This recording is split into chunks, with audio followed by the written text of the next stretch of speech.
Hi welcome to our channel. Ramu Bigg Boss house నుండి homesick అని బయటికైతే వచ్చేసిండు. ఎందుకు వచ్చేస్తా అంటున్నావు, ఏమైనా ప్రాబ్లం అవుతుందా చెప్పమంటే, సార్ నేను చెప్పలేను కానీ ఒక సాంగ్ పాడి చూపిస్తా అని ఒక సాంగ్ పాడాడు.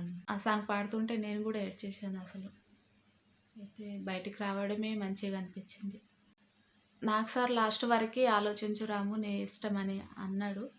కానీ రాము వచ్చేసి, లేదు సార్ నేను వచ్చేస్తా బయటికి, నాకు బాగానే గుర్తుకొస్తున్నారు మా ఫ్యామిలీ అని బయటకు వచ్చేసిండు అనమాట. సరే రాము నీ ఇష్టమని నాకు సార్ అనేసిండు. ఇంకో విషయం ఏంటంటే, హౌస్ కంటెస్టెంట్లలో ఈ 6 మెంబర్ కంటెస్టెంట్ ఎవరంటే ఇమాన్యుల్, సుమన్, కళ్యాణ్, తనుజ, రీతు, పవన్ వీళ్ళనమాట. బిగ్ బాస్ ఇచ్చే గిఫ్ట్లను పొందాలంటే వేరే కంటెస్టెంట్ యొక్క థింగ్స్లను సాక్రిఫైస్ చేయాలి. రీతుకు వాళ్ళ డాడీ సెట్ పంపించారు. సో ఈ సెట్ నువ్వు పొందాలంటే సంజన శారీ మొత్తము హౌస్ నుండి బయటికి పంపించాలి అని అన్నారు.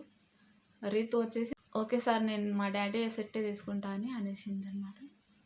ఎందుకంటే లాస్ట్ టైం కూడా సంజన కోసం ఆమె సాక్రిఫైస్ చేసింది కదా, అందుకని ఆమె ఓకే అన్నది.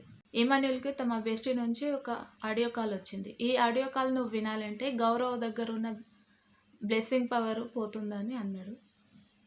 సో ఆలోచించి, లేదు సార్ నేను ఆడియో కాల్ వింటా అని ఈ గిఫ్ట్ను తాము పొందాడు. గౌరవ్కి తెలిసినాక నువ్వు చాలా సెల్ఫీస్ అన్నా అని అంటుండే, ఇది ఆలోచించేడుతుండే అని అంటుండే. సో ఇమాన్యుల్ ఇలా చేయడం మీకు కరెక్టా కాదా కామెంట్ చేయండి. Okay, thank you. మరిన్ని వీడియోస్ కోసం మన ఛానల్ని సబ్స్క్రైబ్ చేసుకోండి.